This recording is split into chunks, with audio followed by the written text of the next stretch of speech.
Bueno, buenas tardes. Ahora tanto en las cuestiones técnicas como vieron en los avisos que nos manda Pepe. Hoy vamos a tener la primera plática acerca de la Biblia. En general la plática se va haciendo un pequeño folletito.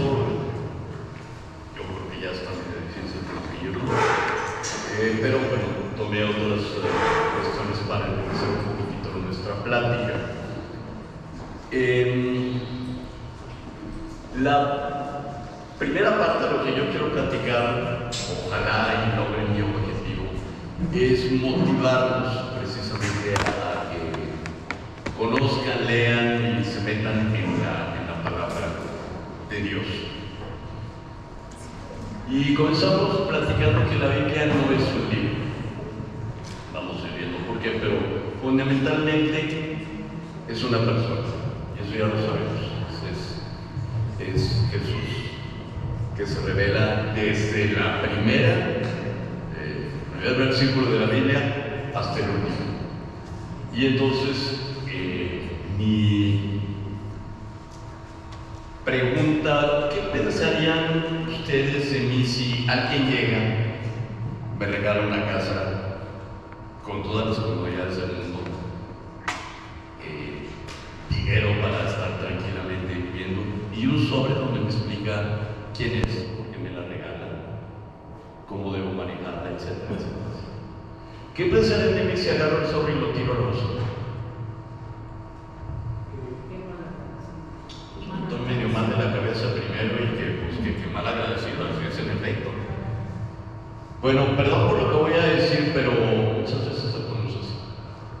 Tenemos la palabra de Dios donde nos está diciendo Dios cuánto nos ama, qué quiere de nosotros, cómo nos está buscando, cómo debemos vivir nuestra vida. Nos da instrucciones.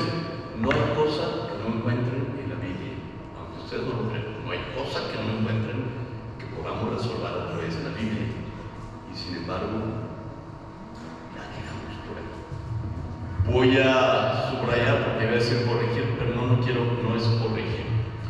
Les había platicado ya en otras ocasiones que quien va a misa cada domingo durante 3 años conoce la mayor parte de la Biblia a vuelo de pájaro.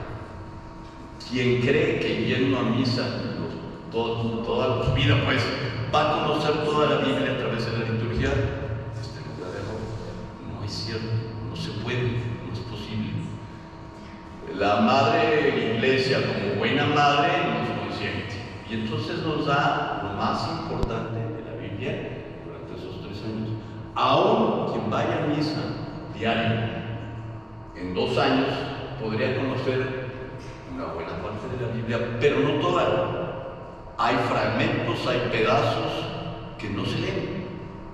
¿Por qué? Pues porque lo que nuevamente no sería posible. Además somos bien comodinos. Les aseguro que muchos de nosotros no agarramos la Biblia porque agarramos de pretexto. Ay, es que las genealogías no las entiendo. ¿Y que toda la Biblia viene en genealogías? Ay, es que vienen muchos números en el libro de los números. ¿Y que toda la Biblia tiene muchos números? Entonces perdónenme hermanos, voy a estar algunas cosas así, por ahora estoy enojado, no estoy enojado, pero hay muchos pretextos que tomamos para no leer la Biblia. Vamos a tocar un poquitito varios puntos. Tengo mala memoria a veces, así es de que ustedes me ayudan. ¿Cuántos de aquí tienen alianza? ¿Ya sea en camino o solo me pueden levantar la mano, por favor? Entonces yo creo que sí me pueden ayudar ustedes. Uno de los puntos de la alianza habla acerca de que leamos la Biblia o no, estoy inventando. Todavía el alemán no me pega tan fuerte. Toco ese punto, sí, pero quiero aclarar, no se trata de leer la Biblia porque tengo una alianza, no, porque leo la Biblia, estoy dispuesto a hacer la alianza, me urge hacer la alianza, es decir, tanto me ha motivado la lectura bíblica en conocer y amar y servir al Señor, que deseo hacer una alianza. Entonces no leemos la Biblia por obligación. Y no quiero que esta tarde, ay, es que nada como Dalata en el sector, y como Dalata Pedro Breve, como Dalata Pedro Zapata, como Dalata Ceci, que lea la Biblia diario. No, nada. Decimos, y a veces se nos llena la boca después del curso de digestión, Jesús es mi Señor. ¿Qué significa que Jesús sea mi Señor? Pues que lo busques diariamente. Que abarca todos los aspectos y lo reflejamos en nuestra vida diaria conociendo su palabra. Entonces, ¿cómo decimos que Jesús es mi Señor? Perdón, pero somos unos mentirosos, bolas. Les dije, no estoy enojado, estamos diciendo verdades. Ay, es que no tengo tiempo. Aquí yo veo como, y perdón, no estoy criticando. Veo que muchos hermanos mandan mensajes muy bonitos. O sea, tenemos tiempo para estar en internet, quién sabe cuánto rato, pero no tenemos 5 minutos para leer la Biblia. Ya desde ahí me cuestiono.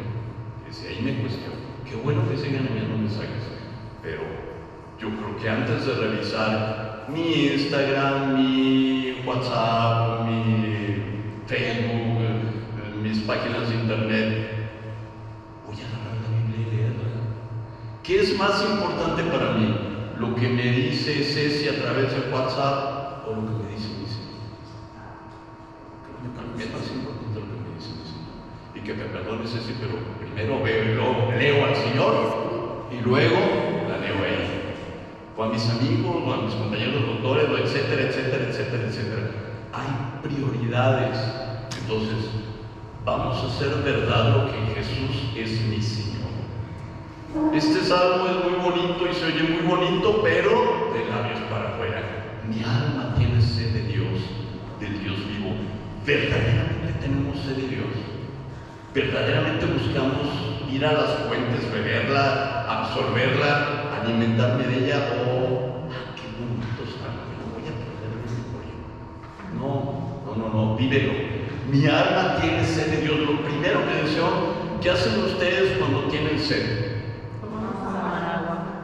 Si tienen sed de Dios vivo, ¿por qué no vamos a la fuente viva que está en la palabra?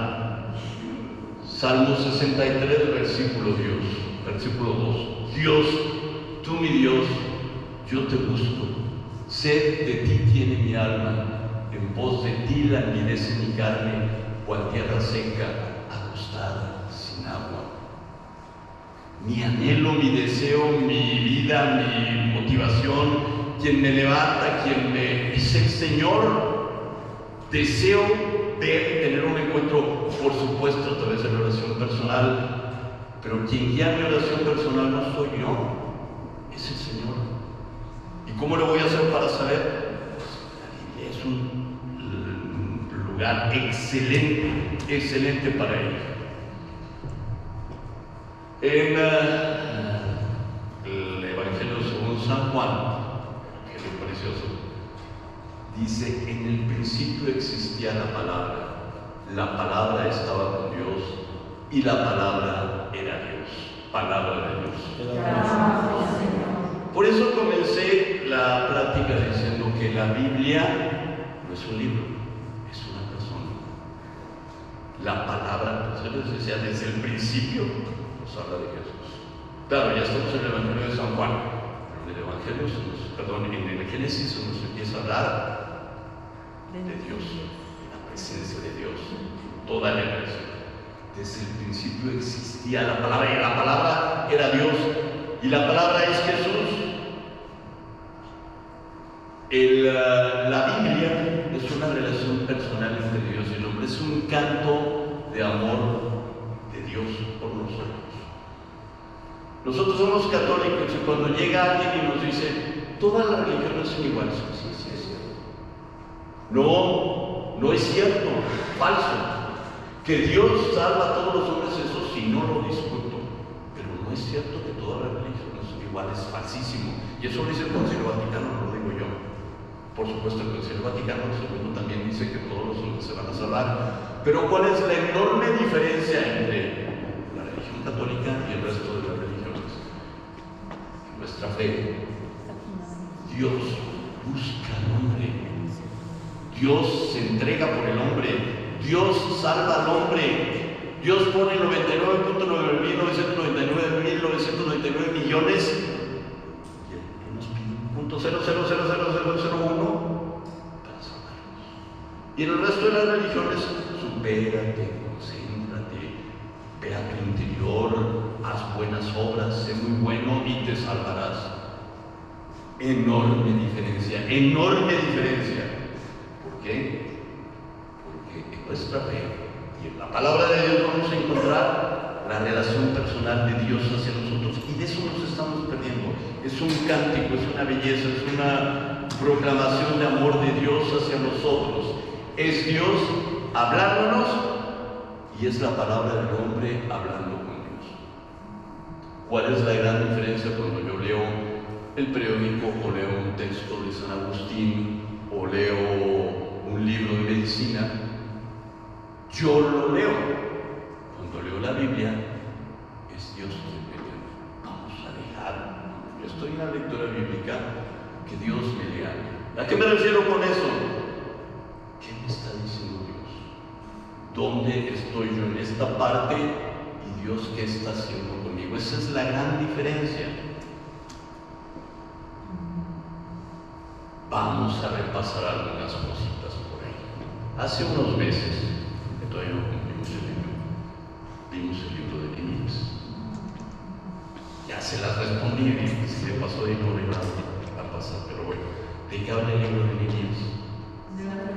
La reconstrucción del templo, de la ciudad, de las murallas. Hay dos partes fundamentales además del templo que se reconstruyó. ¿Cuáles son las murallas? Ya nos habló. Puertas. Y las puertas. ¿Qué significan las puertas y la muralla? Por ahí nos dijo Pepe Robledo, pero a ver si se acuerdan. ¿Qué significan las puertas y qué significan las murallas? Ya me digo esa pena. ¿Por qué no les dije este tema? Las puertas, la alabanza, y las murallas, la salvación. Ahí te encargo para la próxima vez. La palabra de Dios, de lo cual nos habla Nehemías, de la palabra de Dios. Ustedes se acuerdan que un pasaje de Nehemías se pone él junto con él, se hace en la plaza, junto a todo el pueblo. ¿Y qué hacen desde la mañana hasta mediodía? Leer la palabra. Leen la palabra desde que amanece hasta mediodía. Vamos a calcular que amanece hasta a las 6 de la mañana, hasta mediodía. Y nosotros tenemos 15 minutos con el padrecito ahí, ya que se calle. Más de 6 horas leyendo la palabra. ¿Y qué hacía el pueblo de Dios cuando estaba leyendo la palabra? Lloraba, porque se daba cuenta de lo que se había perdido. ¿Y qué les dice Nehemías? Sí, bola de pecadores, eso es lo peor. Eso les dijo Nehemías. Regocíjense, vayan a la fiesta, coman, repartan comida, porque es día en que conocemos la palabra de Dios. La palabra de Dios nos debe de llenar de regocijo. Sí, por supuesto, nos confronta con nosotros, sabemos quiénes somos, pero lo más importante de la palabra de Dios es que nos revela un Dios que está perdidamente enamorado de mí. El que hizo el cielo y la tierra, el que lo sabe todo, el que es el Todopoderoso, me ama a mí me ama. A mí que soy poca cosa así, pero me ama. Eso es lo que es la palabra de Dios, y de eso nos estamos perdiendo. Salmo 119, versículo 15. Lámpara para mis pies es tu palabra, luz para mi sendero. Eso acabo de decir, no hay cosa que no puedan encontrar en cuanto ustedes tengan duda que no se encuentre en la palabra de Dios. Lámpara es para mis pies tu palabra, luz para mi sendero.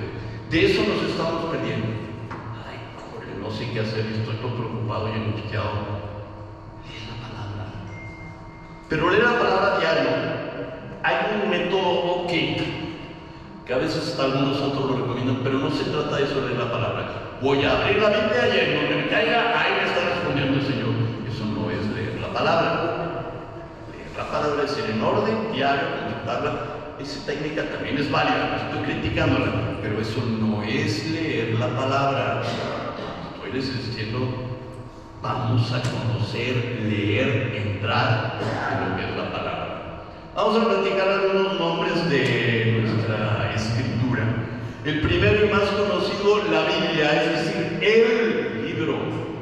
E mayúscula, L mayúscula. O algunos dicen los libros, porque es un conjunto de libros. Pero la verdad es que es el libro, sobre todos los libros. Sagrada Escritura, ¿por qué? Bueno, porque nos está hablando de Dios, por eso es sagrado. Es una escritura, no es como cualquiera. No es un chisme, no es una cosa igualita que el resto de libros que estoy leyendo, no, es la Sagrada Escritura, porque me va a revelar quién es Dios, cómo es Dios y qué quiere de mí. La palabra con T mayúscula, que ahí está más referido específicamente a Jesucristo, porque Él es la palabra, y eso lo dice el propio Jesús. Vamos un poquito general para conocer la Biblia, y ya después nos vamos metiendo más en materia, pero abuelo de pájaro, que espero que ya ustedes lo conozcan, pero eso nos va a ayudar un poquitito. Antiguo Testamento, que tiene 46 libros, para nosotros los católicos, para los protestantes hay una pequeña diferencia, hay 7 libros que ellos no incluyen. Ya aún no me voy a meter en eso porque se lo perdemos mucho tiempo, pero bueno, ellos no los toman en cuenta por algunas circunstancias muy chistosas. Y el Nuevo Testamento, 27 libros, ahí sí es exactamente igual el Nuevo Testamento de nosotros que el Nuevo Testamento de los protestantes. ¿Cómo recomendamos, cómo es la invitación a que quien no ha leído la Biblia empiece a leer la Biblia? Yo por ahí platicaba, eso es en Barcelona, ¿no? El acompañamiento, ¿sí, verdad? Con Pepe y Georgina, que la primera vez que yo leí la Biblia, es por el meses, bueno, pero un adolescente, no sabía, etcétera, etcétera. Por obra y gracia de Dios, terminé de leer. Porque sí está medio pesadito el Antiguo Testamento. ¿Y por qué les decimos que lean el Nuevo Testamento? Porque la plenitud del Antiguo Testamento la encontramos en el Nuevo Testamento.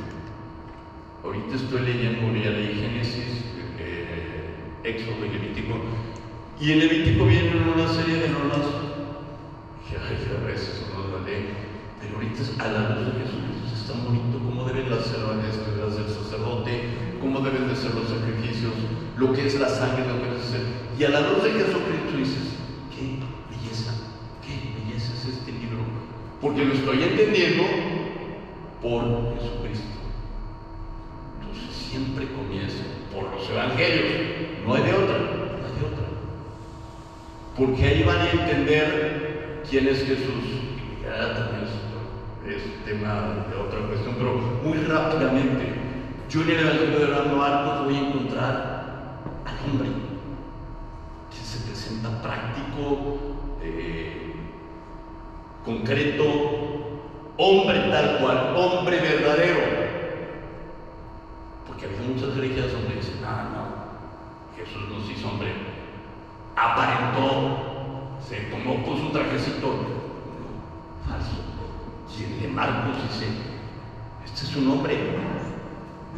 Mateo nos presenta a quien cumple todo el Antiguo Testamento, a la plenitud de las promesas de Dios.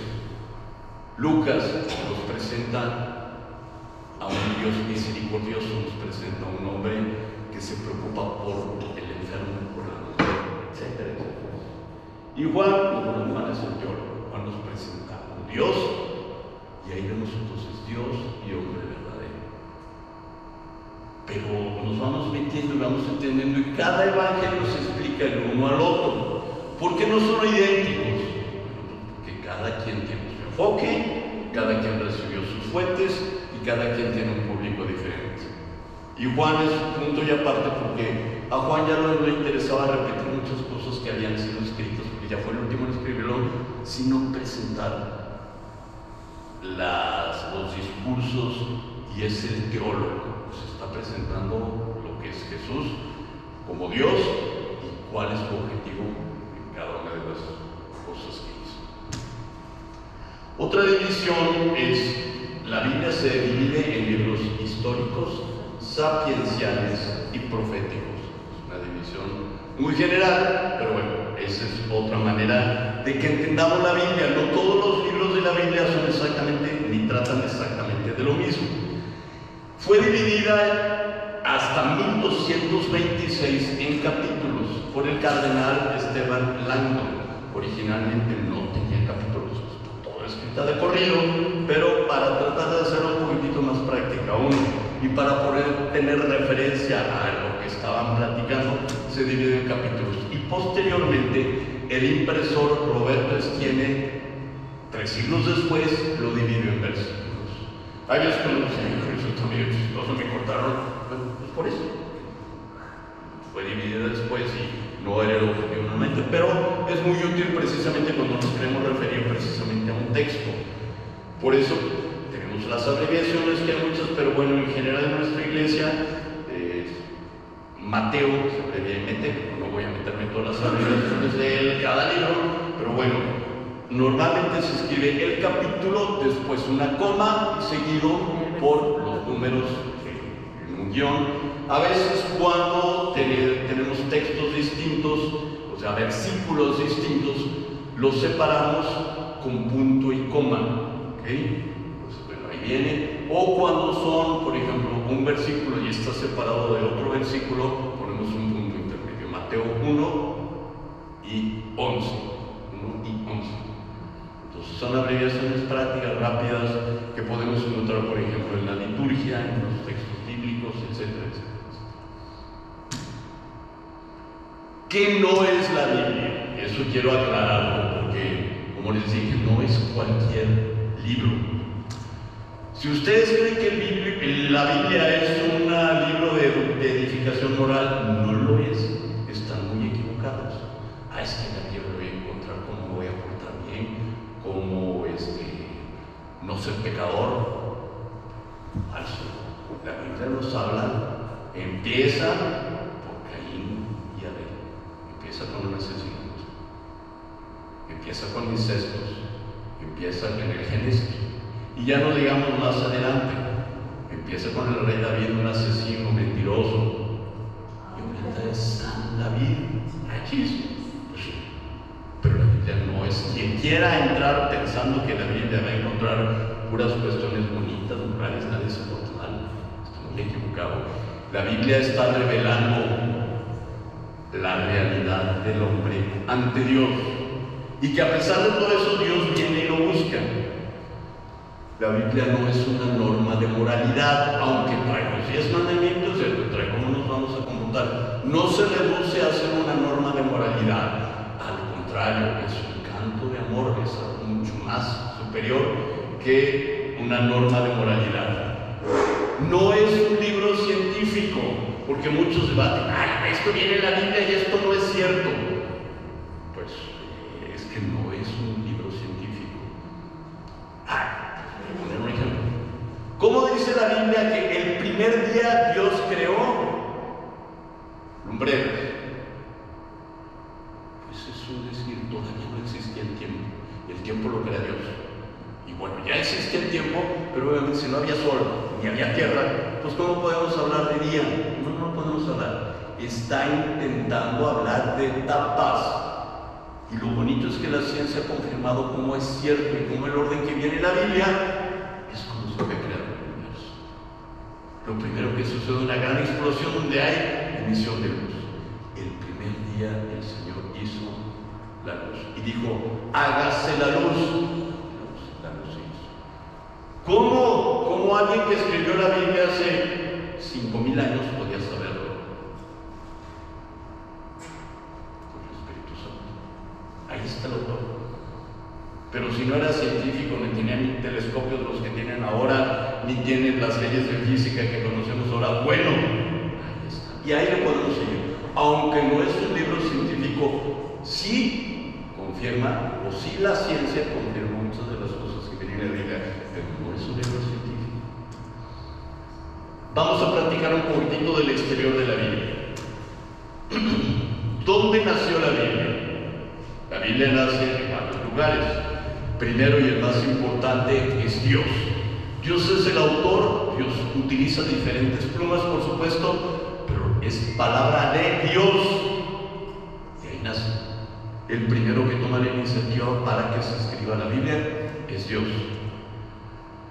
El pueblo de Israel, por supuesto. Y ahí lo que tristemente a veces no entiende el pueblo de Israel, y que eso se refleja en nosotros. Israel fue un pueblo escogido para bendición del resto de los pueblos. La Iglesia Católica es para bendición de los pueblos.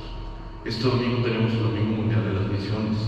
En algunas iglesias se enseña el Evangelio común, en otras pues el ordinario, es la elección del párroco. Pero sí sería muy bueno que nos cuestionemos si realmente estoy siendo misionero.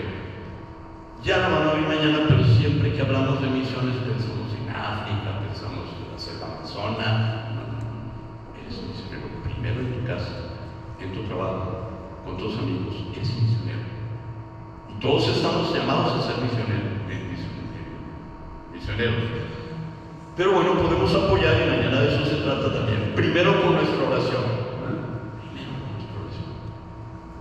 Últimamente, benditos, el Señor nos ha permitido conocer la vida de muchos santos, entre ellos muchos misioneros. Y se necesita mucho apoyo en oración. No es nada fácil estar por allá. Y no es nada fácil ser uno misionero, a veces con sus hijos. Hijo, como el amor de Dios. Pues, ora por las misiones. Y obviamente también el aporte económico. ¿Por qué comienza con Israel? Porque la Biblia está reflejando los acontecimientos del pueblo de Israel. Sal de tu casa y ve a donde yo te voy a mostrar. Es que me iba a ir primero a Noé, pero vamos a empezar directamente ya con Israel. Sal de tu casa y ve a donde yo te lo voy a mostrar. Abraham, el padre de la fe. Y sal de su casa. Primer acontecimiento ya del pueblo de Israel. He escuchado el clamor de mi pueblo y voy a liberar a Moisés. La liberación de Israel. Pasa el Mar Rojo, etcétera, etcétera, etcétera. Ya bueno, estoy nada más dando ejemplos de los acontecimientos que dieron origen a la Biblia. Todo esto que fue sucediendo, primero se pasa de generación en generación. Cuéntale esto a tus hijos, grábalo en tu memoria. Amarás al Señor tu Dios con todo tu corazón, con toda tu alma, con todas tus fuerzas, con todo tu ser. Grábalo en tu mente, escríbelo en tus puertas, etcétera, etcétera, etcétera. Y eso hizo el pueblo de Israel. Cuando sucedieron muchos de estos acontecimientos, todavía no tenían escritura, por lo menos del pueblo de Israel. Y entonces se hizo de tradición oral. Qué bonito y qué padre. Primer ejemplo para nosotros. Me imagino, no sé, en la noche ahí en el desierto, alrededor de la hoguera, platicando el papá a los hijos lo que pasó con Abraham, lo que pasó con Jacob, lo que pasó con Israel, lo que pasó con Débora, lo que pasó con Rebeca. Y esas son partes muy bonitas. Y a veces nosotros nos sentamos y el celular del hijo, el celular de la hija, el celular del papá, el celular de la mamá. Ojalá por lo menos chateáramos por WhatsApp ahí en la mesa, pero ni siquiera eso. Entonces, ejemplo tan bonito que tenemos de cómo va naciendo la escritura, perdón, la palabra de Dios. Y después viene, por supuesto, la tradición escrita. Escritos que, gracias a Dios, tenemos nosotros. Pero viene todo esto en cadena. ¿Dónde nace la palabra de Dios? Tiene muchos lugares, pero vamos a comenzar el lugar del encuentro fundamental fundamental y que marcó para siempre al pueblo de Israel. Sinaí, el Sinaí, monte Sinaí. ¿Por qué? Qué cosa tan extraña, estar viendo esa zarza y no sé qué. El encuentro de Dios con el hombre. ¿Quién tomó la iniciativa? Dios. Pero fue Moisés el que dijo que iba a ver la zarza. Pero ¿qué pasó primero? La zarza viene. Toma la iniciativa es Dios. Sal de tu pueblo, el que toma la iniciativa es Dios.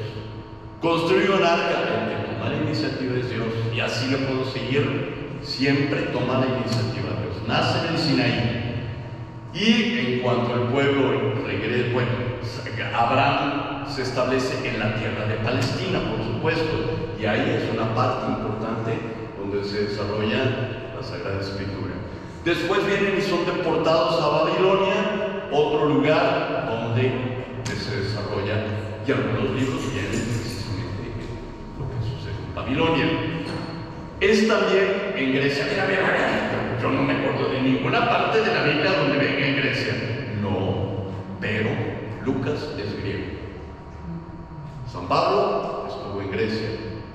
Gran parte del Nuevo Testamento es escrito en griego. Todo el Antiguo Testamento está escrito en hebreo y en arameo. Hebreo era el idioma culto del judío, el arameo fue después ya el idioma popular, vamos a decir.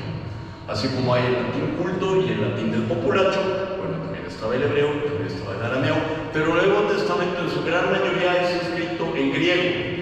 Marcos es escrito en griego, aunque no era griego Marcos, y escribe en un griego muy elemental y básico, pero Lucas sí era griego.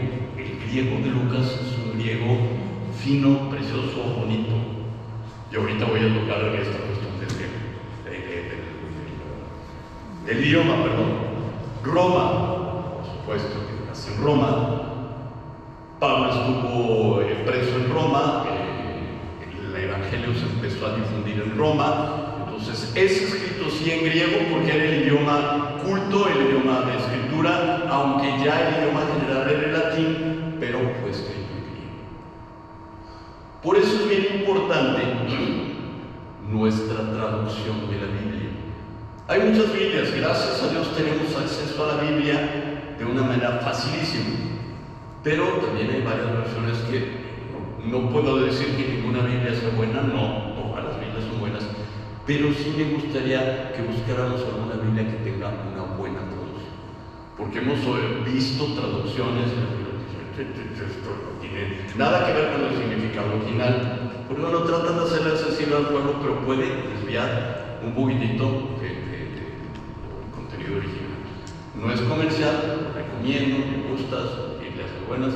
Biblia de Jerusalén, ¿por qué? Porque tiene muy buena traducción, porque tiene referencias, porque tiene explicaciones, porque tiene concordancias. ¿Qué es eso de concordancias? Ustedes se van a fijar en el texto a la orillita y con los textos donde nos explica mejor a qué se está refiriendo. Nos lleva al Antiguo Testamento, nos lleva también a otros libros del Nuevo Testamento, y entonces quien quiera ir comprendiendo un poquitito más la palabra de Dios puede tomar esas concordancias. Yo les recomiendo, si es la primera vez que van a leer la Biblia, con mucho perdón, ignoren todas las concordancias porque se van a hacer bolas. Ay, que estaba leyendo, ya me fui, estaba en Mateo y ya me regresaron a la Génesis. Y ¿qué les recomiendo en ese entonces? Tengan su libretita y apunten. Ahí sí les digo que apunten.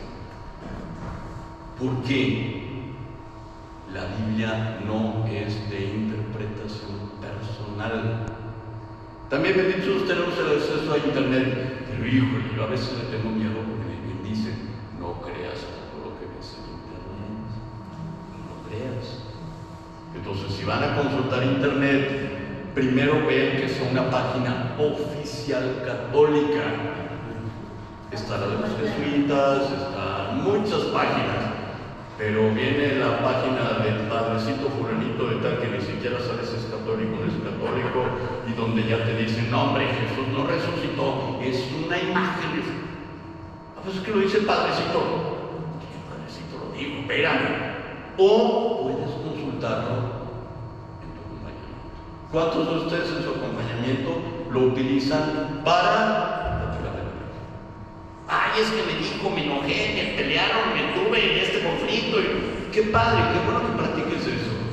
Pero practicas la Biblia, practicas que estás leyendo, practicas que entendiste. Esa es otra parte muy importante del acompañamiento espiritual. Háganlo, por favor. Ay, es que ya no me acuerdo qué leí.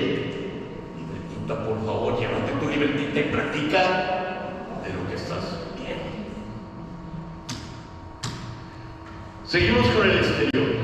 ¿Cuáles son sus ascendientes de la Biblia? Es decir, ¿de dónde viene? ¿Cuál es la inspiración? Bueno, vámonos a la palabra de Dios, que no crean que yo estoy aquí inventando. Segunda de Timoteo capítulo 3, versículos 14 al 16.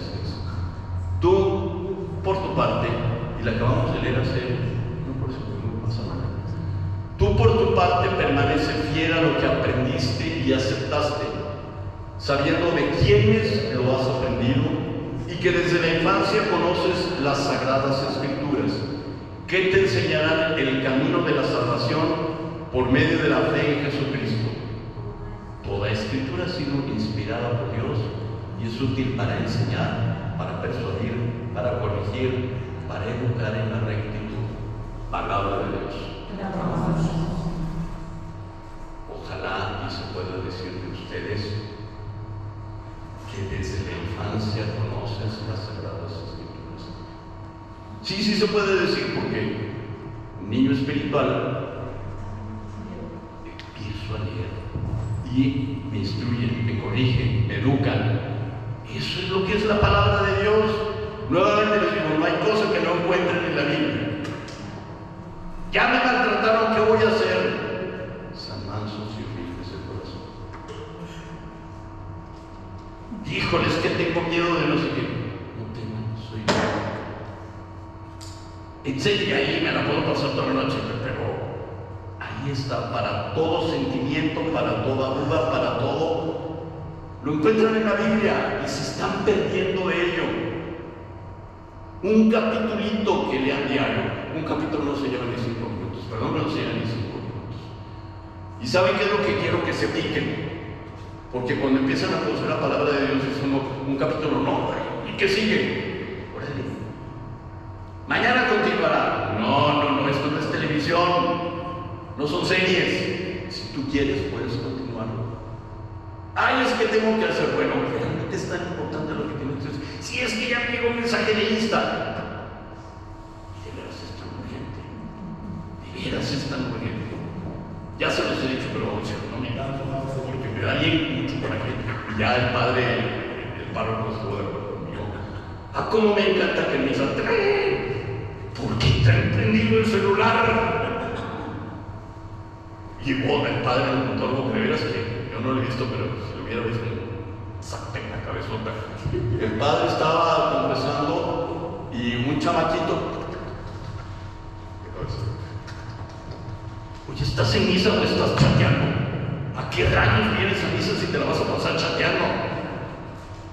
Bueno, es que así somos. Y estoy leyendo la Biblia. Ay, que un mensaje. ¿Te ves? ¿Estás leyendo la Biblia o estás? ¿En dónde estás? ¿Le estás dando prioridad a la palabra de Dios? Ahora sí me voy. Segunda de Pedro, capítulo 1, versículo 21. Ninguna profecía procede de la voluntad humana, sino que impulsados por el Espíritu Santo, algunos hombres hablaron de parte de Dios. Estamos platicando de la inspiración. Entonces, quien inspira la palabra es el Espíritu Santo. Él es el autor. Diferentes plumas, por supuesto, y respeta la pluma del Señor, por supuesto que la respeta. Por eso es bien importante que sepamos dónde fue escrita, por quién fue escrita, cuándo fue escrita, para quién fue escrita, porque hay cosas que son de difícil interpretación, por supuesto. Entonces, tenemos que platicar de eso. Bendito sea Dios a quien nos ha regalado hermanos que tienen mucho conocimiento de la palabra. Isa, Saraí, Pepe, Ceci, acudan a ellos, platiquen con ellos. Ay, pero yo no estoy en su celular, no me importa, denle lata, denles lata. ¿Por qué? Y si no lo saben, creo que tienen la suficiente humildad como decir, ¿sabes qué? No sé, pero te lo voy a investigar. Y qué bueno que me lo dijiste porque esto yo no me había preguntado y vamos a investigar. La verdad de la Biblia. Como les dije, la Biblia no es un libro científico. Y hay cosas que esto como no es verdad. Sí es verdad, porque lo esencial de la Biblia es hablar de la salvación. Yo, Dios, te amo con todo mi ser y tú te apartaste de mí, voy a hacer hasta lo imposible por salvarte. De eso habla la Biblia. De eso habla la Biblia. Dice por ahí ya es cardenal, se me olvidó el nombre. Que era el asesor del predicador. El padre Reñero canta la mesa. El padre Reñero canta la mesa, dice: si por un cataclismo todo se destruyera toda la Biblia y solo sobreviviera un versículo que dice Dios es amor, con eso se salvó la Biblia. Con eso está toda la Biblia. Es una exageración, ¿no? Pero ese es el mensaje fundamental. ¿Por qué? Porque en Dios es amor. Nos damos cuenta que Jesús se hizo hombre, murió por nosotros, etcétera, etcétera, etcétera. ¿Por qué les estoy diciendo acerca de la verdad de la Biblia? Hay cosas que uno dice, a ver, espérame. Les estoy diciendo, hay que tener en cuenta quién lo escribió, cuándo lo escribió, por qué lo escribió, para quién lo escribió. Job capítulo 26, versículo 11. Se tambalean las columnas del cielo. Achis. ¿Y entonces dónde está el tesoro al final del arco iris? No. Pues aquí me están diciendo que hay columnas en el cielo, de eso dice la Biblia. No lo tomen literal, por eso. El lenguaje oriental es muy distinto a nuestra manera de pensar. Es muy bonito el oriental, tiene muchas figuras, tiene muchas alegorías, tiene muchas situaciones que nosotros como orientales no entendemos. Oye, ya viste que las nubes parecen como algodón. Ay, no me estés dando lata. No me dices, se acabó. Así es el occidental, pero el oriental no. Entonces, por eso debemos tener cuidado. En Levítico capítulo 11, versículo 6 dice: la liebre que ruña, achis. Yo no sabía que la liebre ruñaba. No ruña, pero es una manera de expresarse. Lo que les comento, la Biblia es una verdad al estilo oriental. Eso es lo bonito, Pero tenemos que entenderlo, tenemos que meterlos en el tiempo y en la mentalidad de quien lo está escribiendo, que al fin de cuentas lo que quiere Dios es revelar la salvación, pero ¿por qué no? Está utilizando y respetando la manera de quien lo escribió. Es una verdad religiosa. Es una verdad. El que no come mi carne y bebe mi sangre no tiene vida. Estas palabras son duras. Si ustedes van conociendo la palabra de Dios, dirían: este es un caníbal, nos está invitando al canibalismo. No, nosotros estamos comiendo y bebiendo la sangre de Cristo, pero somos caníbales. La sangre era una abominación para el judío. Beber sangre, nosotros bebemos la sangre. Por eso les estoy diciendo, es una verdad religiosa. Entonces, debemos entender eso. Y es una verdad progresiva. Por eso les digo que lo importante es primero leer el Nuevo Testamento y luego ya nos vamos al Antiguo Testamento, porque hay cosas que dicen, ojo por ojo, diente por diente. Y dice Jesús: yo les digo, a quien te quite el manto, dale la túnica. Pues no que ojo por ojo y diente por diente. Eso les digo, lean primero los evangelios. Es una verdad expresada en palabras humanas. Dios se hace hombre. Imagínense que ustedes quieren platicar con una hormiga. Es decir, pues, ni la hormiga los va a entender, ni ustedes van a entender a la hormiga. Bueno, pues esta diferencia es aún enorme. La comparación que tenemos nosotros con la hormiga es bien cercana comparado con la diferencia entre Dios y nosotros. Y Dios se hace hombre. Expresa palabras humanas. Por eso en Cristo está la plenitud. Por eso lean primero los evangelios, acta de nacimiento, el canon. En Palestina fueron escritos 39 libros, entre el Antiguo y el Nuevo Testamento. Fuera de Palestina, 7 libros más, lo que llamamos deuterocanónicos, que son los que no aceptan los protestantes: Tobías, Judith, primera y segunda de Macabeos, Sabiduría, Eclesiástico y Baruch, porque estos libros del Antiguo Testamento fueron escritos en griego. Y entonces, eso fue el pretexto de uno de los pretextos de los protestantes para no aceptarlo. El 8 de abril de 1546, como ya había mucho relajo y sí, y empezó la cuestión protestante, y cuáles sí son inspirados y cuáles no son inspirados, bueno, en el Concilio de Trento se define el canon que tenemos actualmente. Estos son los libros oficiales, ni uno más, ni uno menos. ¿Cuáles son los criterios que utilizaron los padres conciliares en Trento? Primero, la asistencia continua del Espíritu Santo. Si el Espíritu Santo es el autor, bueno, pues vamos a ver que en verdad haya sido el Espíritu Santo quien lo haya inspirado. Otro criterio, que el Señor o los apóstoles hayan hecho uso de ellos. El Señor no cita todos los libros del Antiguo Testamento, una muy buena parte, pero sí los apóstoles también toman parte de ello. Que el Nuevo Testamento tenga origen apostólico. Apostólico. Ay, no es que era una carta de Bernabé, Bernabé, sí existe un apóstol Bernabé, pero no es cierto. Esa famosa carta fue escrita en el siglo III. Entonces, pues oye, ya en ese entonces San Bernabé, descansa en paz. Entonces, muchos utilizaban nombres para que los leyeran, etcétera, etcétera. Entonces, por eso el origen apostólico para el Nuevo Testamento. Y ortodoxia en la doctrina. Es decir, lo fundamental es que Dios quiere revelarse al hombre para dar cuenta de su amor y que lo salve.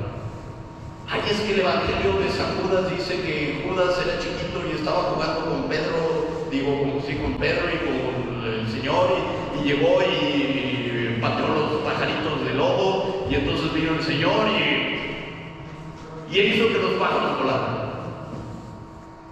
¿Cuál es la ortodoxia en esa cuestión? Por eso hay evangelios apócrifos que traen cosas muy bonitas, por supuesto, pero que no son dentro de la ortodoxia en la doctrina. Eso fue el exterior. Vamos a platicar rápidamente del interior. Los idiomas, ya habíamos platicado algo de ello, pero repasamos. El hebreo, el arameo, el griego, son los idiomas fundamentales. Y aquí rápido quiero platicar los géneros literarios, porque también eso es importante para que entendamos lo que estamos leyendo. Hay histórico, por supuesto, la Biblia trae historia, pero no es un libro histórico. Recalco eso. Sí trae datos históricos, pero si ustedes quieren aprender historia a través de la Biblia, le busquen cosas que sí son. Tiene un género poético, los Salmos es un género poético, Job tiene un género poético, etc. Muchos de los libros de la Biblia tienen un género poético. Midrash es una corriente judía donde la intención era, un poquito me voy a explicar lo que hace Jesús con las parábolas. A través de una historia está intentando enseñar, ese es el Midrash. Didáctico. La Biblia nos está tratando de enseñar lo fundamental, nuestra salvación. Un género profético. Nuevamente, la profecía no quiere decir en el año 2026, el 13 de febrero se va a acabar el mundo. No. Género profético es decir, con amor eterno te amaba. Está hablando alguien de parte de Dios. Toma una cuerda, átatela a la cintura y después ve y entiérrala. Pero se va a echar a perder. Así como ustedes me abandonaron y se echaron a perder, así está sucediendo. Así como le sucedió a eso, eso es un género profético. Hablar de parte de Dios. Novela histórica, por ejemplo, los Macabeos. Está relatando sí muchas cuestiones que sucedieron, pero también es una cuestión de novela. Una epopeya, es decir, sí. Refiriéndose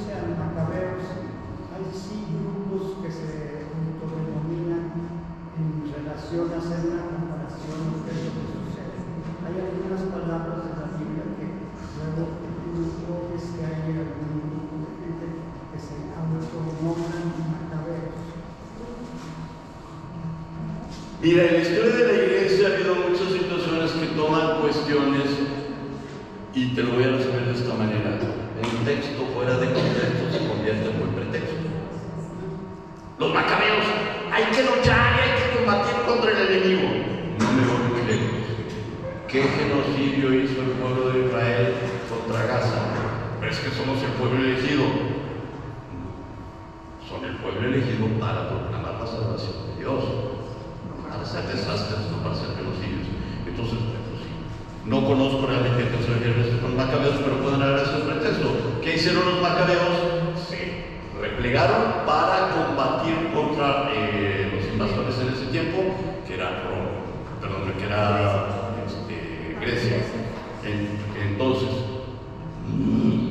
hay que tener cuidado. Por eso les digo, quien lee la Biblia solo origina grandes problemas.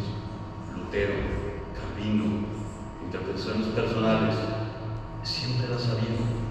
Entonces, ¿qué tenemos nosotros la bendición? La comunidad. Quien se aísla de la comunidad se pierde. Vemos un ejemplo muy bonito en el octavo día de la resurrección de nuestro Señor Jesucristo. ¿Por qué Santo Tomás no creía? Porque se separó de la comunidad. Hasta que no vea yo y metan mis dedos y mi mano, creeré. Porque estaba fuera de la comunidad. No se me vayan de la comunidad, no dejen de asistir a la comunidad. Esta es una bendición que no todos tienen. Bien. Sí. Por ejemplo, de los puntos que mencionas, nunca has mencionado el Torah. También tenemos la Torah. La Torah son el Pentateuco. El judío le denomina la Torah a los libros de Génesis, Éxodo, Levítico, Números y Deuteronomio. Esa es la Torah. La Torah, los profetas y la ley es todo el Antiguo Testamento. Pero la Torah es la ley. Muy bien, la epopeya lo estamos platicando, es por ejemplo las guerras, etcétera. El jurídico, donde viene por ejemplo el Levítico, vienen muchas normas, reglas, etcétera, que se tienen que cumplir, las leyes, etcétera. El epistolar, no me hablo mucho en ello, las cartas de San Pablo, es un género epistolar, y este último voy a tener un poquitito, el género apocalíptico. Lo encontramos en Ezequiel, por supuesto, lo encontramos también un poquito en Jeremías, pero lo encontramos más en el Apocalipsis, el apóstol San Juan. A mí me gusta mucho cómo lo traducen los norteamericanos y los ingleses el último libro. ¿Ellos cómo le llaman? Revelación, no Apocalipsis. Y nosotros oímos Apocalipsis. ¡Ay, el fin del mundo! Y ya se platica el último libro de la Biblia. No, y sí. De lo que está hablando el Apocalipsis es del fin del sistema por la resurrección de Jesucristo. Lo que se estaba viviendo en ese entonces llega a su fin, por supuesto, y lo describe padrísimo. En ningún momento está hablando San Juan de hechos que nosotros los tomamos literalmente. Y se caerá el sol y las estrellas.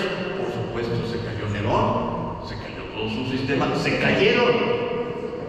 Pues es que yo pensé que se iba a acabar el mundo. No es cierto, de eso no se trata. Y vi al Cordero degollado. Aquí está hablando de la liturgia. El libro de la Apocalipsis es una belleza, es un libro que me encanta. Pero las primeras veces que lo leí dije, ¡ay Dios!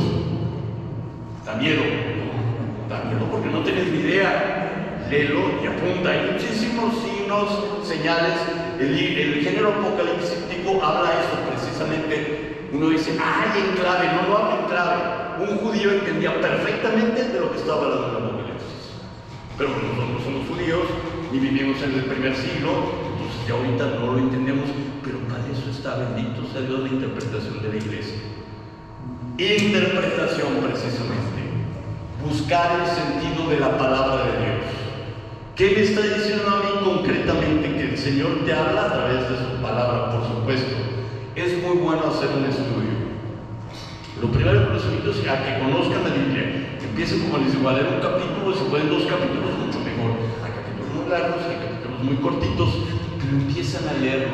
Primero Marcos, luego Mateo, luego Lucas, luego Juan, etcétera, Romanos, etcétera, y no la llevamos.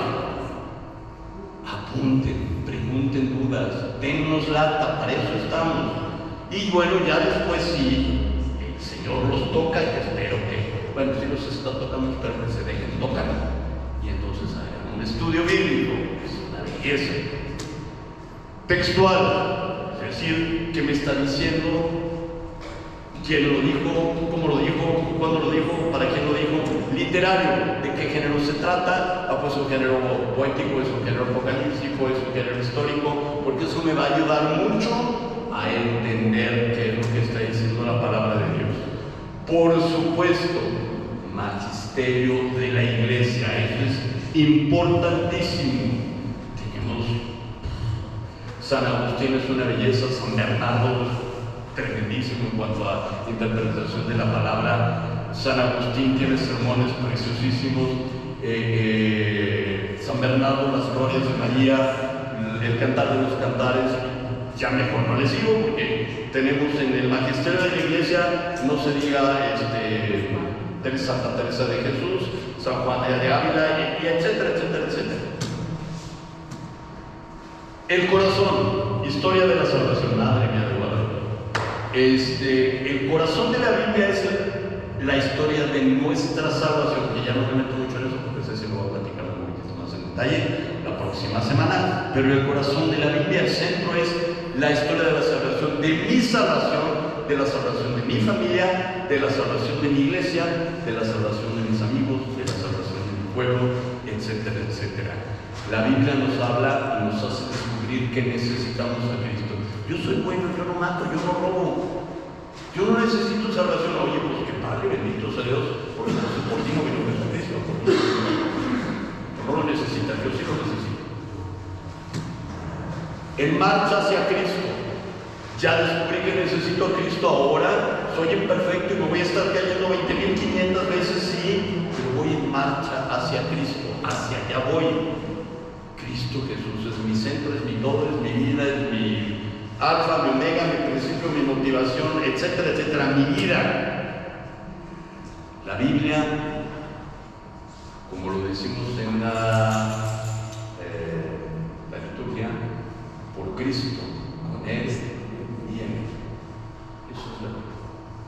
Si nos metemos, descubrimos a Cristo, nos picamos, lean los minutos de la verdad. Que el día de mañana, cuando el apóstol de Pedro Zapata les pregunte, ¿quién leyó ya toda la Biblia? Todos levantemos la mano. No me hice esa pregunta, porque no quiero comprometerme, pero algún día lo voy a poder hacer.